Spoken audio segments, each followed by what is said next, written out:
Bienvenido a una historia nacida en las calles de Culiacán, Sinaloa, donde el poder no se negocia, sino que se forja con plomo, y el silencio, a menudo, se compra con sangre. En este turbulento escenario, existía un hombre que se creía invencible, más grande que el mismo firmamento. Su nombre era Damián Valdés, que todo el conocían con un apodo que evocaba veneno y muerte, el escorpión. Un hombre talado por la traición, endurcido por la pérdida. Para Damián, la fe no era más que una debilidad, una reconfortante mentira que los desposedos se contaban para mitigar el frío de su noche. Y así, el 28 de octubre, el día en que la ciudad entra se postraba ante San Judas Tadeo, el venerado santo de las cosas imposibles, Damián decidió lanzar su desafío definitivo. Frente a una marea de fiel, con una sonrisa que helaba hasta los usos, su voz se alzó, cortando el air cargado de rezo, para gritar una blasfemia tan atroz que parecía hacer temblar la misma tierra bajo su pie. Lo que Damián no sabía, el lo que no podía prover, era que el cielo si estaba escuchando. Y que su respuesta no se manifestaría en un trueno ensordecedor, sino en un silencio aterrador. Quedamos con nosotros, porque están a punto de adentrarse en la asombrosa historia real del narco que osó retar a un santo a quitar la vida, y recibió una respuesta que ni él, ni los médicos más eminentes, ni la ciencia pudieron jamais explicar. Octubre envolvia à Culiacán en un manteau différent, un air denso, quasi tangible, que vibraba con el murmullo de miles de oración, elevando hacia un cielo de azul implacable. Las calles, usualmente dominada por el rugido de motor y la tensión silenciosa de mirada vigilante, ahora se rendían a una melodía ancestral, más profunda. Era la víspera del día 28, una fecha en que la ciudad entra parecía arrodillarse ante una única promesa, la de San Judas Tadeo. El ambiente estaba impregnado del aroma a copal y cera quemada. El air también traía el dulce perfume de las flores de cempasúchil, que desbordaban en cascada de oro y naranja desde los cubos de los vendedores ambulantes, tinando las acera con un río vibrante de color. Familia entra caminaban unida, los niños, vestidos con túnica improvisada de verde y blanco, emulaban al santo de las cosas imposibles. En su pequeña mano, las veladoras titilaban con una fragilidad casi sagrada, su lama danzando como diminuta oración. En cada esquina, altar modesto se erigió sobre mesita cubierta con mantle bordado. Imagen de San Judas recibió ofrenda humilde, una veladora, una flor, una monda. Cada objeto era un pacto silencioso de esperanza, una súplica susurrada desde lo más profundo de un alma necesitada. Era un mundo tejido con los hilos de una fe cruda, inquebrantable, una fe nacida en una tierra donde los milagros eran tan vital como la misma lluvia. Pero a través de este río de devoción, avanzaba imponente una bestia de acero y cristal oscuro, una camioneta blindada, negra como una noche sin estrella, que partía las aguas de la multitud sin esfuerzo. La gente se abría instintivamente a su paso, bajando la mirada no por reverencia, sino por un miedo profundamente aprendido. La música de los rezos se ahogaba por un instant bajo el opresivo peso de su presencia. Dentro de esa fortaleza rodante, el mundo exterior se reducía a un espectáculo mudo. El aire acondicionado creaba un invierno artificial, frío y estéril, que eslaba a su ocupante del fervor y el calor de la cal. Sentado en el asiento de cuero estaba Damián Valdés, el escorpión. Su ojo, dos fragmentos de hielo, recorriendo la escena sin realme ver. No percibía esperanza en los rostros, veía debilidad. No escuchaba oración, escuchaba el lamento de aquello desprovisto de poder. Para Damián, el único Dios verdadero se medía en fajo de beauté y se defendía con cargador leno. Su mano, cuajada de anillo de oro que pesaban como sentencia, descansaba sobre su rodilla. Eran mano que habían rubricado orden de muerte con la misma frialdad con la que ahora ajustaban un reloj de diamante. A su lado, su lugarteniente, Roman, un joven de mirada nerviosa, observaba en silencio, sin atreverse a romper la densa atmósfera que inundaba el vehículo. Damián exhaló un suspiro, una mezcla de aburrimiento y desprecio. Con un gesto de su barbilla, senalo a una familia que encendia una veladora frente a un pequeño altar calgero. Miralo, roman, miralo. Gastando elo que no tienen en un muñeco de yeso, rogandol a un santo que les resuelva la vida que elo mismo no saben como vivir. Su voz era grave, serena, pero con un filo tan cortante que podia desarmar a cualquiera. Era la voz de un hombre que se había sentado en el trono de su propio infierno y se había autoproclamado rey, un rey que gobernaba un imperio de miedo y silencio. Y sabía, mientras el sol de Sinaloa se reflejaba en el cristal blindado que lo separaba del mundo, que en ese reino de fe, su corona de oro y plomo no valía nada. Su desprecio, lanzado como una piedra contra el cielo, estaba a punto de regresar sobre el con el peso de una montana.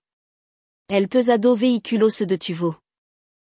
Adelante, el río de gente era demasiado denso, demasiado lento, un organismo vivo de fe que se movía al ritmo de un corazón colectivo. Damián Valdés hizo un gesto de impaciencia, un tic quasi imperceptible en su mandíbula. El tiempo, para él, era una mercancía más valiosa que el oro, y aborrecía que se el oro robaran, especialmente por el que él consideraba un simple défil de superstición. Fut entonces cuando la vio. Una pequeña figura se separó de la multitud y se acercó con esa audacia que solo poseían los muy jóvenes o los muy inocentes. Era una nina de no más de 7 años, con el rostro adornado con dos chapitas rojas de color y una sonrisa que parecía contener toda la luz de la mañana. En su mano, sostenía una única flor blanca, un humilde crisantemo, arrancado quizá del jardin de su casa. La nina se puso de puntillas junto a la impenetrable ventana negra y, con un gesto de una pureza abrumadora, extendió la flor hacia el vehículo. Roman, el lugarteniente, hizo un movimiento instintivo para ahuyentarla, para proteger la burbuja estéril de su jefe, pero la voz de Damián lo detuvo en seco. Espera. Con un zumbido quasi inaudible, el cristal polarizado descendió uno poco centímetro, abriendo una rendija al mundo exterior. Por esa diminuta abertura se coló el olor a incienso y el eco lejano de un cántico. Damián miró a la nina, y por un instant, el hombre conocido como el escorpión se desvaneció. Porque en el rostro de esa nina, Damián vio un fantasma. Vio los mismos ojos grandes y oscuros, la misma sonrisa rebosante de una fe que él no podía comprender. Vio a Sofía. El mundo, para él, se fracturó. El sonido de la cal se desvaneció, reemplazado por el eco incesante de un recuerdo que Damián había intentado sepultar bajo anno de violencia y poder. 10 años atrás, el no olía a cera, sino a pólvora y a concreto húmedo. No estaba en una camioneta de lujo, sino arrodillado en el piso frío de una bodega, con el cuerpo destrozado de su hermana menor entre su brazo. Sofía tenía 17 años, y toda su vida había sido una luz pura en la oscuridad de la de él. Una ráfaga de bala, destinada a Damián, la había alcanzado. Ahora, la vida se le escapaba en un hilo de sangre que manchaba su vestido blanco, el que iba a usar para la fiesta de esa noche. Él la sostenía, impotente, gritando su nombre. Y ella, con su última fuerza, se aferraba a lo único que siempre la había consolado, un pequeño medallón de plata que colgaba de su cuello, con la imagen de San Judas Tadeo. Damián recordó su propia voz rota, irreconocible, suplicando a un cielo que parecía de plomo. Levantó la vista, como si pudiera perforar el techo de la bodega, y le gritó al santo de su hermana, si de verdad existe, escucham, haz algo. Sálvala a ella, no a mí. Ella no hizo nada. Toma mami, sí, pero déjala vivir. Te daré lo que sí, cualquier cosa, pero sálvala.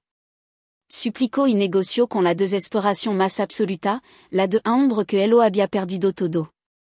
Pero la única respuesta fue el peso cada vez más ligero de Sofía en su brazo y el frío del metal del medallón que se clavaba en la palma de su mano. La última palabra de su hermana no fut su nombre, sino un susurro apenas audible, una oración final, Judita. El silencio que siguió fut la respuesta más cruel, un silencio absoluto, pesado, vacío. El cielo no respondió. El santo no respondió. Y en es silencio de Vastador, la fée de Damian Murio Ginto con su hermana. Quando finalement le garon sombre, encontraron a un hombre transformado. El Damian que amaba a Sofia había muerto con ella. El que se levanto de es charco de sangre fut el escorpion, un ombre que juro no volver a créer en nada que no pudira ver, tocar o matar. Un klaxon le jano el otrajo de vuelta al presente. La nina seguia ali, con su brazo extendido, su pequeña ofranda de paz temblando ligeramente. La cara de Damian era una máscara de piedra, pero algo en su ojo había cambiado. El frío desprecio se había transmutado en un fuego oscuro, un ressentimiento profundo y personal que buscaba un objetivo. No tomó la flor. Con un movimiento lento y deliberado, presionó el botón y el cristal ascendió, borrando la imagen de la nina, celando de nuevo su mundo. El gesto fut una sentencia, un rechazo no solo a la flor, sino a todo lo que representaba. Se volvió hacia Roman. Su voz ya no era calmada, era baja, tensa, cargada de una nueva y terrible determinación. Avanza, rodealo, levam a la iglesia principal, ahora. Roman no hizo pregunta. Vio en los ojos de su jefe que un limite se había cruzado. El recuerdo no había ablandado a Damian Valdés, lo había afilado. Lo había convertido en un arma. La semilla de la tragedia, sembrada die ano atra en un piso manchado de sangre, había sido regada por la mirada inocente de una nina. Y en el corazón endurcido de el escorpión, estaba a punto de germinar en un acto de blasfemia que haría temblar los cimientos de la ciudad. La camioneta blindada no se detuvo en la periferia. Siguiendo la orden de su jefe, Roman la condujo con una audacia temeraria, abriéndose paso entre la multitud hasta llegar al corazón mismo de la celebración, el atrio de la parroquia de Nuestra Senora de Guadalupe, el epicentro de la devoción a San Judas en Culiacán. Ali la fe era quasi tangible. El air vibraba con los cánticos, con el poder de miles de voz unida en una sola súplica. En el centro de la plaza, sobre una inmensa onda de madera talada y adornada con cascada de flor blanca y amarilla, se erguía la imagen principal. No era una estatua cualquiera, era el San Judas de la comunidad, una pieza antigua de tamaño casi natural, con ojos de cristal que parecían mirar a cada devoto con una compasión infinita. De su cuello colgaban hilo de oro, y de su ropaje pendían cientos de milagritos de plata y oro, pequeña representación de pierna, brazo, corazón y casa. Cada uno era el testimonio silencioso de una cosa imposible que había sido concedida. Era un santo vestido de gratitud. La puerta de la camioneta se abrió con un chasquido que sonó como un disparo en medio de los rezos. Damian Valdés descendió. Se movía con una calma que helaba la sangre. Su zapato italiano, de un brillo impeccable, pisaban sin reparo las flores que los fieles habían arrojado al suelo, creando una alfombra para su santo. La multitud, al reconocerlo, enmudeció. El miedo era un veneno más rápido que el sonido mismo. Un círculo de silencio se expandió a su alrededor mientras caminaba, un agujero negro de poder y amenaza en el universo de la fe. Roman salió tras él con el rostro pálido. Patron, por favor. Aquí no. La gente, pero Damian no lo escuchaba. Su mirada estaba fija, clavada en la serena figura de Yeso y Madera. No veía a un santo, veía al culpable de su dolor. Veía el rostro del silencio que había recibido como respuesta en aquella bodega de ano atra. Cada milagrito que brillaba en el pecho de la estatua era una bofetada personal, un recordatorio sangrante de la oración que no le fut contestada. Llegó frente a la sonda, tan cerca que podía ver las fina grita que el tiempo había dibujado en el rostro pintado del santo. Se quedó inmóvil por un instant, un depredador evaluando a su presa. La plaza entra contuvo la respiración. El único sonido era el crepitar de cientos de veladora que parecían temblar ante su presencia. Y entonces, rió. Fut una risa seca, hueca, un sonido de desprecio puro que profanó la atmósfera sagrada. Levantó la cabeza, desafiando no a la estatua, sino al cielo mismo que se extendía sobre Culiacán, y grito con la voz cargada de una década de furia contenida. Las palabras resonaron en el silencio como el quiebre de un hueso. Si est sans Judas de usted existe, que me quitte la vida ahora mismo. El eco de su blasfemia todavía flotaba en el air cuando levantó la pierna. El movimiento fut brutal, rapido, ejecutado con la précision létale de un escorpión. Su zapato de lujo impactó contra la base de madera talada de la senda. El sonido fut obsceno, un crujido sordo y violento. Por un segundo pareció que no pasaba nada, pero luego la inmensa estructura se tambaleó. La gente ahogó un grito colectivo. La estatua, en una terrible cámara lenta, se inclinó hacia adelante, perdiendo su equilibrio centenario. Se desprendió de su base, por un instant, pareció flotar en el air con su ojo de cristal fijó en la multitud. Luego cayó. El impacto contra las losas de piedra del atrio fut un estallido final, un trueno de profanación. La figura sagrada se hizo pedazo. La cabeza rodó uno metro con la explosión serena, ahora rota en dos. Un brazo se parció. La mano que sostenía el báculo se pulverizó. Los milagritos de oro y plata saltaron en toda dirección, esparciéndose por el suelo como lágrima de metal. Un silencio de muerte cayó sobre la plaza. Un silencio tan profundo, tan absoluto, que parecía que el mundo entero había dejado de respirar. Y mientras los fragmentos de la imagen sagrada temblaban sobre las piedras, y un choc paralysante cubría el rostro de cada hombre, muge y nino, queremos hacer una pausa para preguntarte desde donde nos acompaña en esta impactante historia. Déjanos tu comentario y suscribete, porque está a punto de ser testigo de la respuesta silenciosa del cielo a este acto de furia. El silencio que cayó sobre la plaza no era un vacío, era una presencia, un manteau pesado tejido con el choc de 1000 corazones rotos al unísono. Se sentía más denso que el air, más sólido que las piedras del atrio. Damián Valdés estaba parado en medio de ese silencio, un monumento de carne y hueso a su propia furia. Él esperaba grito, esperaba insulto, amenaza, esperaba que la multitud se abalanzara sobre él, una ola de justa indignación que él podría aplastar con la misma violencia con la que había aplastado la estatua. La confrontación era su langage, la violencia, su gramática. Pero la plaza le respondió en un idioma que no entendía. Nadie lo miraba con odio. Las miradas que se posaban sobre él estaban llenas de una emoción que él desarmó por completo, una profunda y abrumadora lástima. Fut una anciana la primera en moverse. Una mujer de rostro surcado por el tiempo y la fe, con un rebozo negro cubriendo la cabeza. No se dirigió a Damián, ni siquiera él lo miró. Con la lentitud de un ritual, caminó hacia los restos de la imagen sagrada, su pisoteando los fragmentos de yeso y madera. Y allí, en medio de la profanación, se arrodilló. Su gesto fut como una campana que nadie oigreco, pero todos sintieron. Un hombre a su lado, un obrero con las manos encalcida por el trabajo, se quitó el sombrero, el lo apretó contra su pecho y también se arrodilló. Luego, una joven madre que abrazaba a su hijo contra su regazo, y después otro y otro más, como una marea silenciosa. La comunidad entera se fut postrando.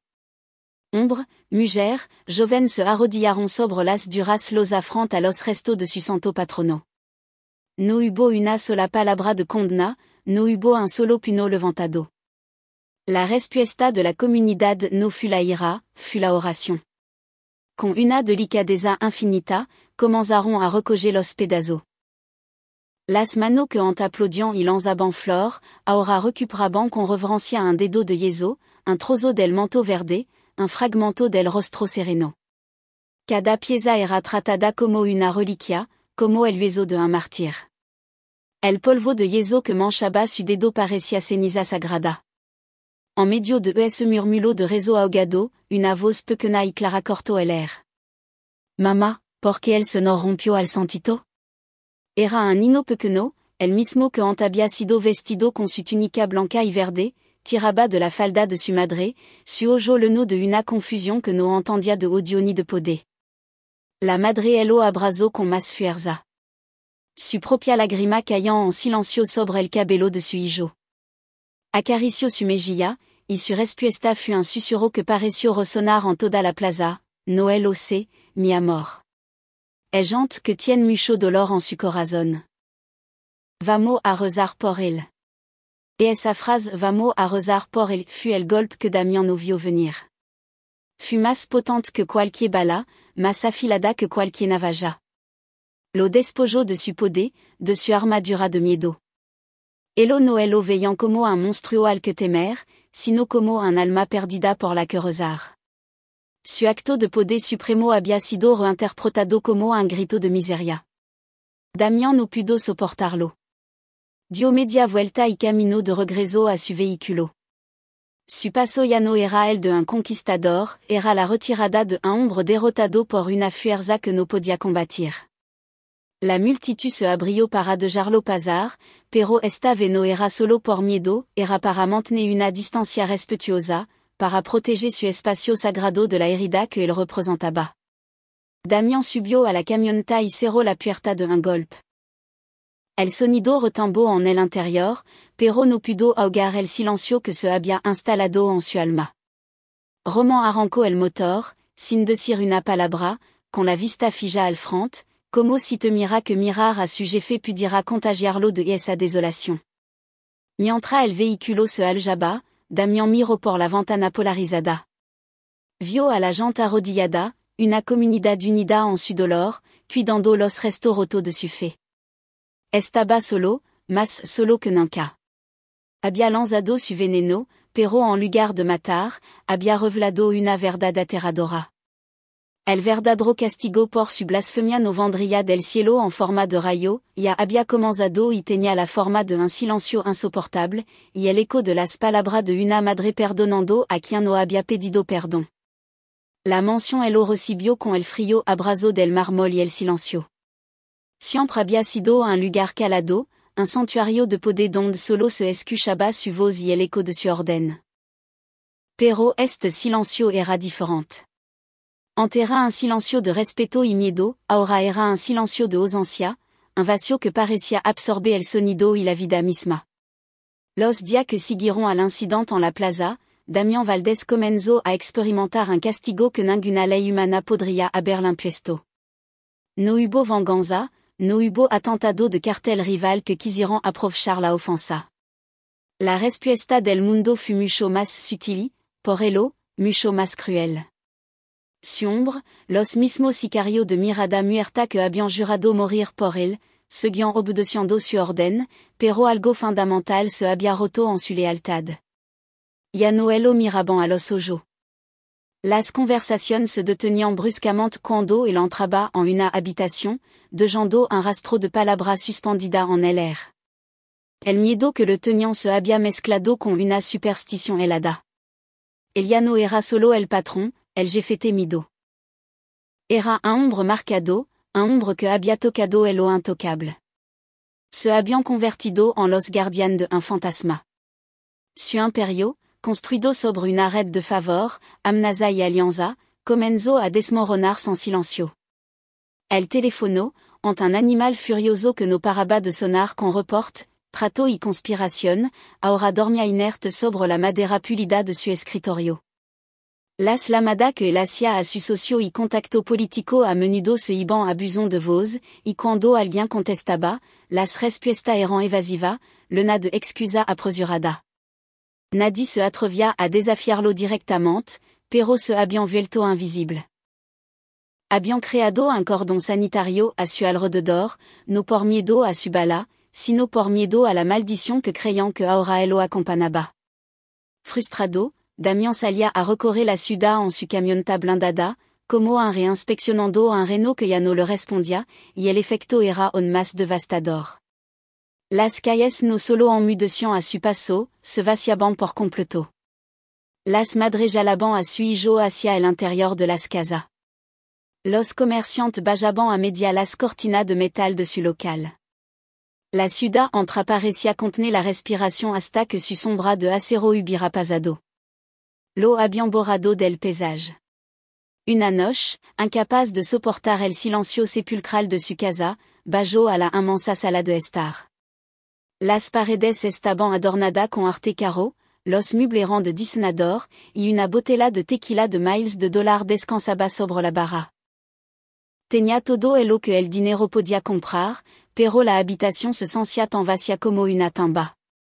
Se sirvió un trago, el líquido embarino temblaba ligeramente en su mano. Quería gritar, romper algo, descargar la rabia impotente que se accumulaba en su pecho. Pero, ¿a quién le gritaría? ¿Al silencio? ¿A quién golpearía? ¿A los fantasmas de la gente que lo evitaba? Su poder siempre se había basado en lo tangible, la fuerza, el dinero, el miedo que podía infligir con una mirada. Pero estaba siendo derrotado por algo que no podía tocar, algo que no podía matar. Estaba en guerra contra una oración, contra una creencia. El silencio que él había querido imponerle con su acto de desafío se lo había devuelto multiplicado, convirtiendo su fortaleza en una celda de aislamiento. Se dio cuenta de que su mayor ofensa no había sido romper la estatua, había sido creerse más poderoso que la fe que la sostenía. Y ahora, esa misma fe lo estaba estrangulando lentamente sin ponerle un solo dedo encima. Se terminó el tequila de un trago, pero el ardor en su garganta no pudo quemar el frío que se había instalado en su alma. Estaba solo, completamente solo, en el centro de su imperio en ruina. Era un recinreno, un fantasma en su propio palacio. Y el único sonido que podía escuchar en la quietud de la noche era el eco incesante, torturador, de su propia palabra, desafiando a un santo en una plaza abarrotada, un desafío que para su horror, estaba empezando a recibir una respuesta tangible. Las semanas se convirtieron en un purgatorio de silencio y soledad. Damián Valdés, el hombre que movía los hilos de una ciudad entra, ahora era un prisionero dentro de las paredes doradas de su propia mansión. Su único compañero era el eco de su pensamiento, un carrusel de rabia, confusión y un miedo helado que se negaba a admitir. Una tarde, el sol de Culiacán caía como plomo dertido sobre la ciudad, pero en el despacho de Damián, el aire acondicionado mantenía una temperatura glacial. Estaba sentado en su trono, un sillón de cuero italiano que costaba más que un auto, intentando dirigir su imperio en ruina a través de un teléfono que rara vez sonaba. La frustración era una bestia que le royala s'entrana. Dejó el teléfono sobre la mesa de caoba y se frotó las sienes.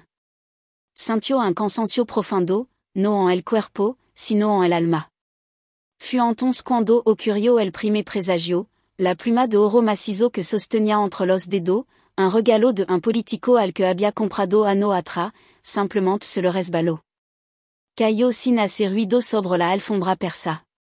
Damián la miró extranado, no le dio importancia, un descuido, estré. Pero cuando intentó mover los dedos para recogerla, notó una extraña lentitud, una desconexión, como si la orden que su cerebro enviaba tardara demasiado en llegar a su destino. Se puso de pie, o más bien, intentó ponerse de pie.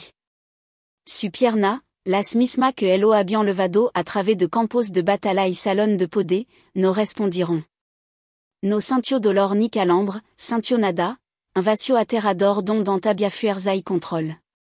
Empujó con los brazos los reposabrazos del sillón, su corazón comenzando a latir con una violencia descontrolada. Logró incorporarse a media, pero su pierna permanecieron inerte, dos columnas de mármol sin vida. El pánico, una emoción que creía haber erradicado de su ser, el oinando como una marea negra. Su mente gritaba, muevette, pero su cuerpo era una estatua de carne y hueso. Perdió el equilibrio. La queda no fut rapida, fut un descenso torpe, humillante. El hombre que se creía un dios cayó de su trono y se estrelló contra el suelo con un golpe sordo. Quedó tendido de lado sobre la alfombra que había pisado mil veces con arrogancia. Su mejilla estaba pegada a las fibras cara, y desde esa perspectiva, su inmenso escritorio parecía una montaña inalcanzable. Intentó gritar, llamar a Roman, a su guardia. Abrió la boca, el air leno su pulmoné, pero de su garganta no salió ni un susurro. La voz que había pronunciado sentencia de muerte, ahora era incapaz de pedir ayuda. Estaba atrapado. Sumante, más lucida y afilada que nunca, era una prisionera dentro de un cuerpo que se había declarado en huelga. Podía oír los pasos de su ombre al otro lado de la puerta, su risa apagada. Estaban a solo uno metro, pero podrían haber estado en otro universo. La impotencia era un veneno, y él lo estaba consumiendo por dentro. Lo encontraron una hora después. La expression de sus ombres no fut de préoccupation, fut de terror supersticioso. Vieron a su jefe invincible, a el escorpión, reducido a un bulto inmóvil en el suelo, y en su ojo no había piedad, sino la confirmación de una profecía. Lo levantaron como si cargaran un objeto maldito y lo levaron a su habitación. Los mejores especialistas volaron desde la Ciudad de México en un jet privado. Neurólogos, cardiólogos, los nombres más importantes de la medicina del país, défilaron por la habitación de Damián durant dia. Lo sometieron a un arsenal de tecnología, resonancia magnética, tomografía, electromiografía. Buscaron un derrame, un tumor, una lésion en la médula espinal, cualquier cosa que pudiera explicar la catastrophe. Los resultados llegaron, y eran una bofetada de la lógica al rostro de la ciencia. Senor Valdés, dijo el neurólogo principal, un hombre de cabello plateado y reputación impecable, mientras sostenía las plazas de las resonancia contra la luz. No sabemos qué decir. Clínicamente, usted está perfecto. No es daño cerebral. Su médula espinal está intacta. Sus músculos son fuertes. No hay absolutamente ninguna razón médica para que usted no pueda moverse o hablar. Es como si su cuerpo simplemente se hubiera olvidado de cómo obedecer a su cerebro. Damián escuchó cada palabra, cada sílaba, y su mundo se vino abajo. El dinero no podía comprarle una cura. El poder no podía intimidar a la enfermedad. La ciencia, su último refugio de lógica y razón, se declaraba incompetente. Lo dejaron en su cama, conectado a un suero para mantenerlo hidratado, con enfermera vigilándolo día y noche, pero estaba solo en su infierno personal, postrado, mudo, impotente. Y en la quietud de las largas noches, una verdad terrible comenzó a tomar forma en su mente. Su desafío había sido contestado, si sans Judas existe, que me quitte la vida. No le habían quitado la vida de su cuerpo, le habían quitado la vida que él había construido. Su vida de poder, de control, de arrogancia, de voz y movimiento. Lo habían dejado con el único que le quedaba, su conciencia, para que pudiera ser un testigo lucido de su propia destrucción. Había quedado de rodillas no ante un santo, sino ante la realidad de su propia y absoluta fragilidad. El tiempo en la habitación de Damián no se medía en hora ni en día, sino en turno de enfermera y en el goteo rítmico y monótono de la bolsa de suero. Su mundo se había reducido a los confines de una cama con sabana de seda egipcia que se sentían como una mortaja. Su cuerpo, ante un arma de dominación, era ahora una jola. Afura, la vida seguía su curso. Podía oír los sonidos lejanos de Culiacán, el motor de un auto, el ladrido de un perro. Cada sonido era un recordatorio lasrante de la vida que le había sido arrebatada, de la libertad que había dado por sentada. Las noches eran el peor. En la oscuridad, la soledad se volvía una criatura viva, y la desesperación era un océano que amenazaba con ahogarlo. Había perdido la cuenta de cuánta noche había pasado así, como un espectador mudo de su propio entierro en vida. Había legado al fondo de su abismo personal. No quedaba orgullo, no quedaba rabia, solo un vacío helado y la certeza aplastante de que su desafío había sido respondido de la manera más aniquilante posible. Una de esa noche, cuando la desesperación era tan densa que casi podía tocarse, fue cuando ocurrió, primero fue el olor. La enfermera de turno, una mujer joven y eficiente, estaba revisando su signo vital. De repente se detuvo y franció el seno. Olfateó el air confundida. Velezo, le preguntó a Damián, mas por costumbre que esperando una respuesta. Bella flor, como a nardo. Miro alrededor de la habitación. No había ni un solo florero. Las ventana estaban celada. El sistema de air purificado no permitía la entrada de olor externo.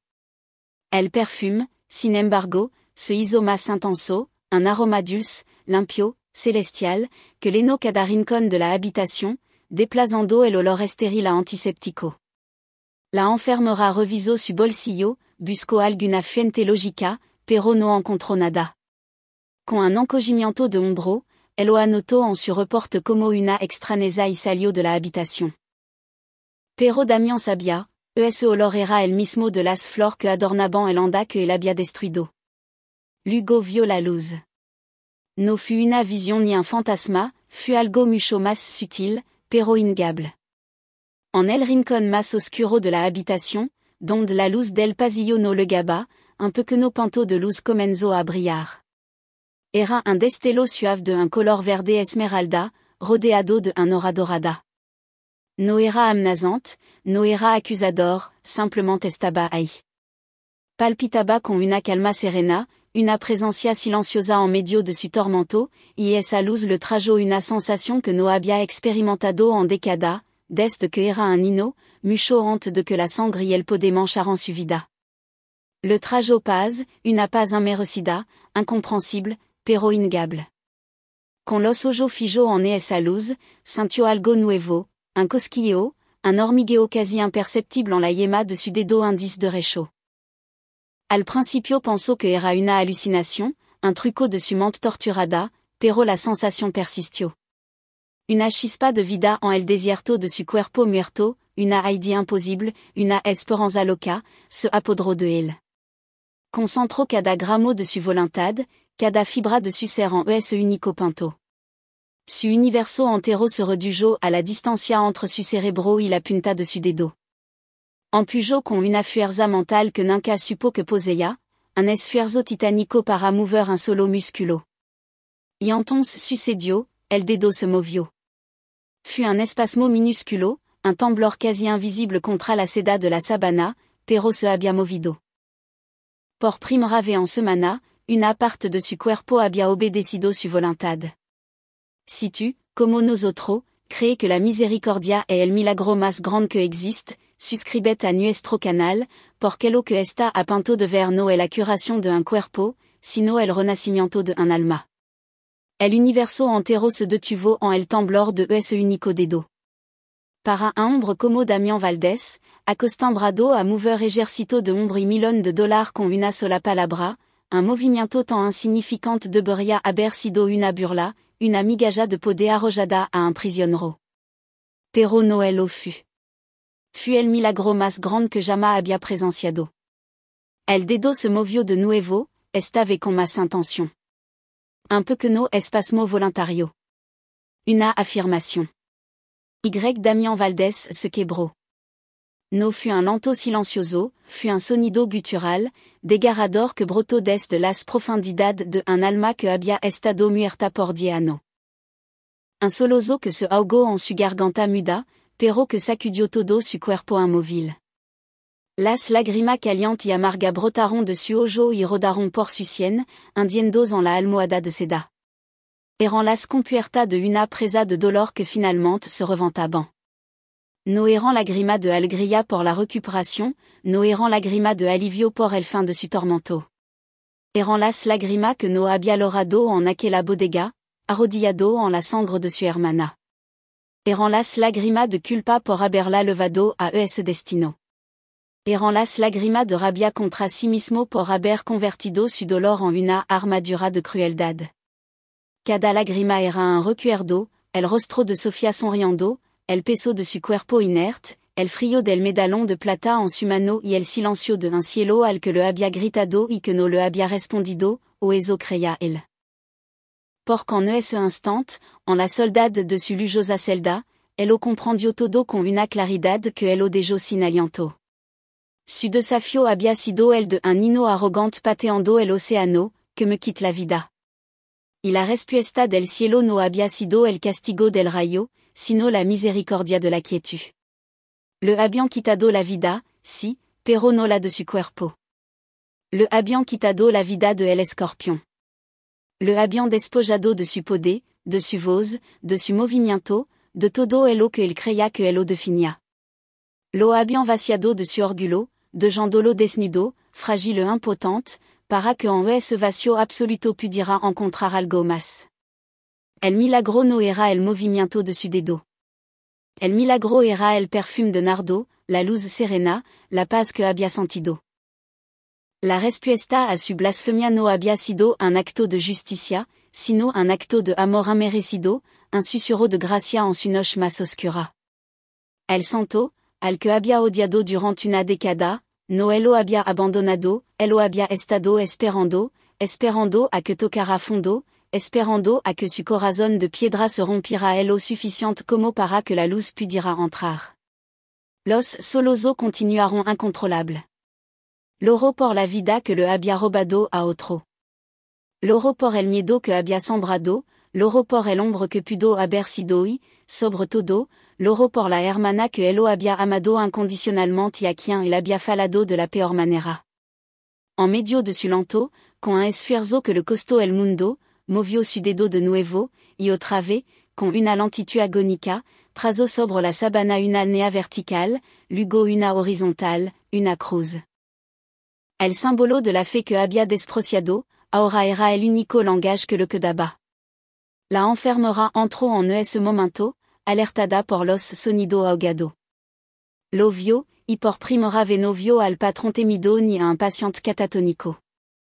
Vio a un hombre roto, deshecho, banado en lágrima, aferrando al movimiento casi imperceptible de un dedo, como si fuera el ancla de su existencia. Ella no dijo nada, simplement se acercó y, con un gesto de una compasión puramente humana, le puso una mano en el hombro. Fut el primer gesto de afecto genuino que Damián había recibido en más de 10 años.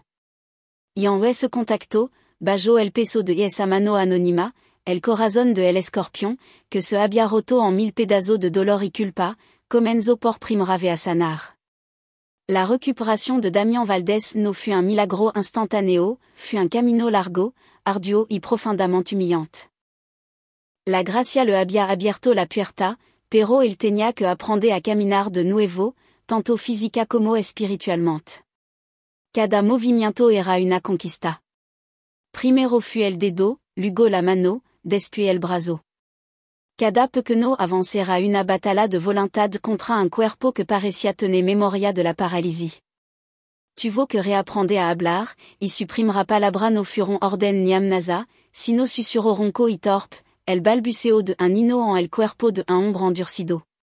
Para este proceso, despidió a los médicos caroes y a las enfermeras anónimas.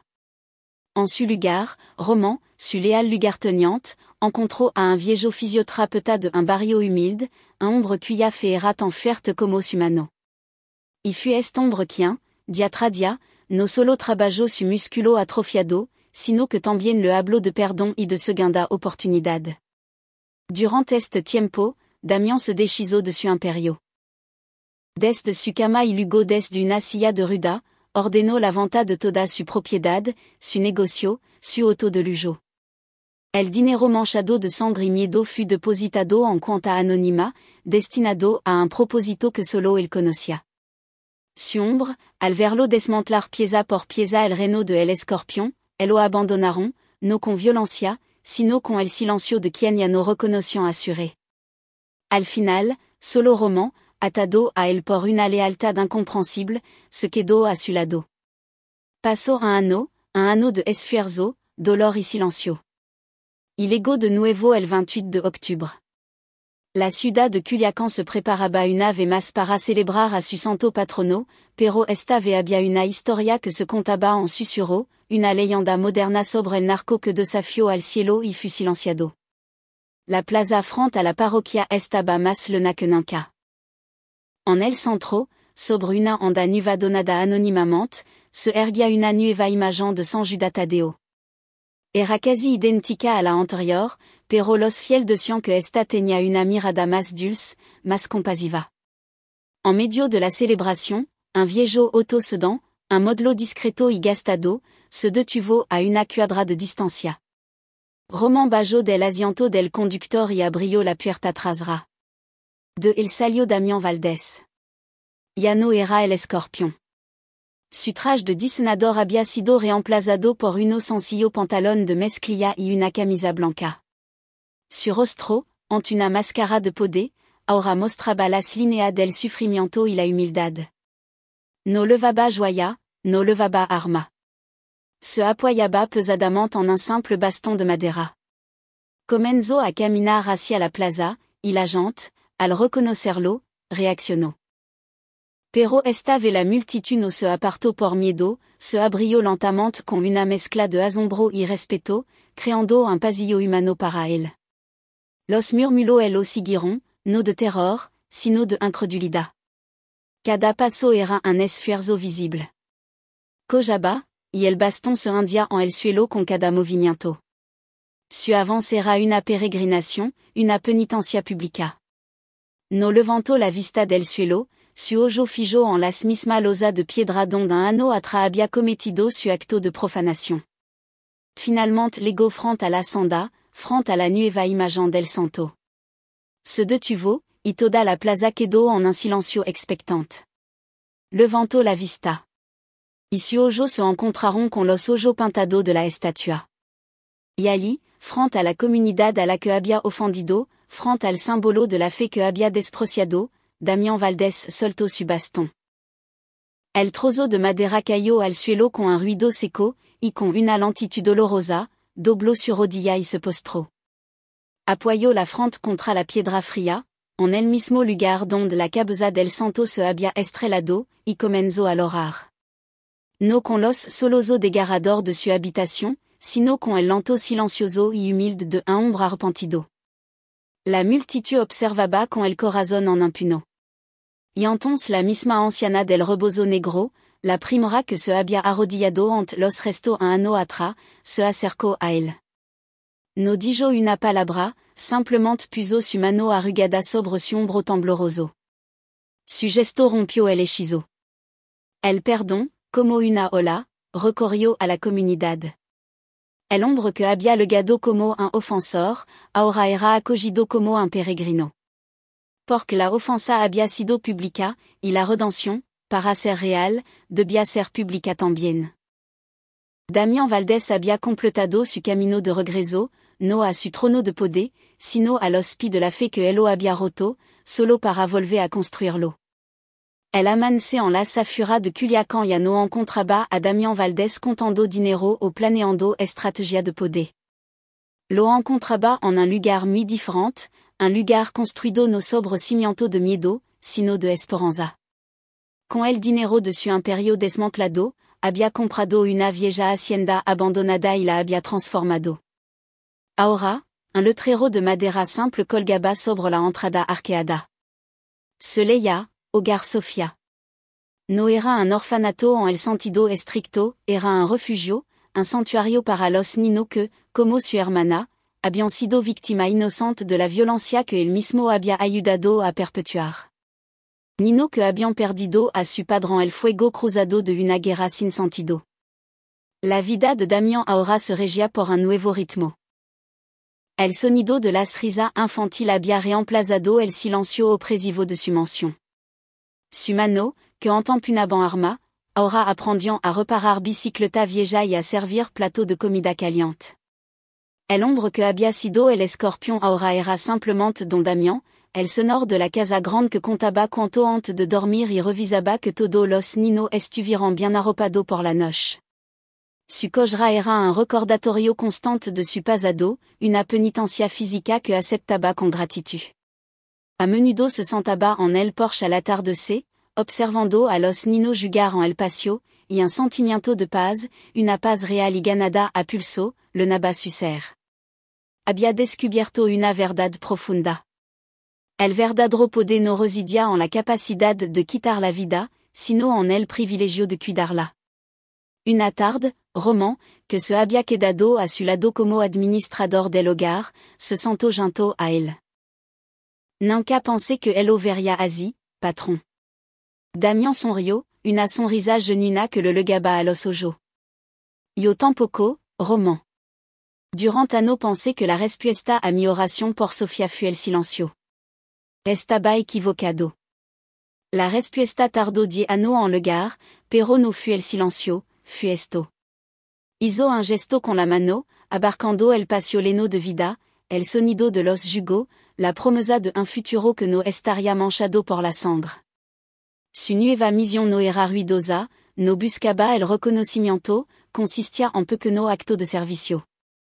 Lo veían consolando a un niño que tenía una pesadilla, enseñando a leer a una nina que nunca había ido a la escuela o simplement rozando en silencio en la pequeña capilla que había construido en los terrenos de la hacienda. En el centro de la capilla, en un nicho sencillo, había una pequeña estatua de San Judas Tadeo. No estaba adornada con oro ni joya, solo con las flores frescas que los propios niños recogían del jardín. La escena final no lo muestra como un héroe, sino como un siervo. Et de noche. Uno de los niños más pequeños, un niño llamado Mateo, que había llegado al hogar mudo por el trauma de ver morir a su padre, se despierta gritando por una pesadilla. Damián est el primero en lugar a su lado. Se sienta en el borde de la cama y, en lugar de offre ses palabras vacías, simplement lo abraza. Sostiene al niño tembloroso en su brazo, meciéndolo suavemente. No dais nada, simplement está ahí. Una presencia sólida y tranquilizadora en la oscuridad.